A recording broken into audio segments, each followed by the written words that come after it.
America అధ్యక్ష ఎన్నికలలో విజయాన్ని సాధించిన డొనాల్డ్ ట్రంప్ తన ప్రభుత్వ ఏర్పాటుకు వేగంగా చర్యలు చేపడుతున్నారు.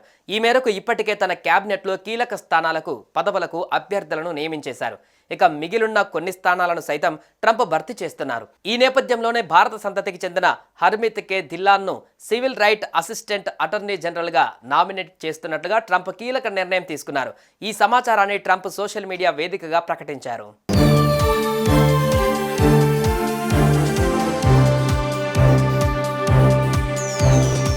అమెరికా అధ్యక్ష ఎన్నికలలో గెలిచిన డొనాల్డ్ ట్రంప్ వచ్చే ఏడాది జనవరి 20న అధ్యక్ష పదవికి ప్రమాణ స్వీకారం చేయనున్నారు. ఈ క్రమంలో కొన్ని కీలక నిర్ణయాలు తీసుకున్నారు. తాజాగా భారత సంతతికి చెందిన హర్మిత్ కే ధిల్లాన్ను డిపార్ట్మెంట్ ఆఫ్ జస్టిస్లో సివిల్ రైట్స్ అటార్నీ జనరల్గా నియమిస్తున్నట్లుగా సోషల్ మీడియా వేదికగా తెలిపారు. తనను ఈ పదవికి ఎంపిక చేయడం గర్వకారణమన్నారు. హర్మిత్ కే ధిల్లాన్ జీవితంలో సివిల్ రైట్స్ పరిరక్షణ కోసం గొప్ప కృషి చేశారని ట్రంప్ గుర్తు చేశారు. కోవిడ్ సమయంలో ప్రేయర్ను అడ్డుకునే చర్యలపైన ధిల్లాన్ న్యాయపరంగా పోరాడారు.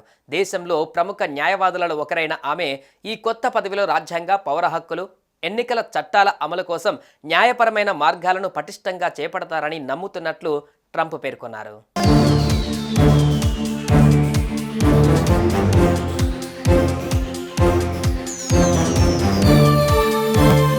భారత్లోని చండీగఢ్లో జన్మించిన హర్మిత్ కే ధిల్లాన్ చిన్నతనంలోనే కుటుంబం అమెరికాకు వెళ్లి స్థిరపడింది. లా క్లర్క్గా కెరీర్ను ప్రారంభించిన హర్మిత్ 2006లో సొంతగా ధిల్లాన్ లా గ్రూప్ పేరుతో సంస్థను స్థాపించింది.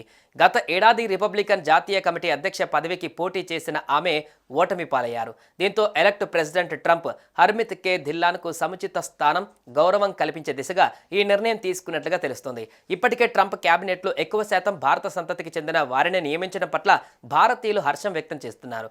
భారత్, అమెరికా మధ్య స్నేహబంధాన్ని ట్రంప్ ఇలా వ్యక్తపరుస్తున్నారని అంటున్నారు భారతీయులు.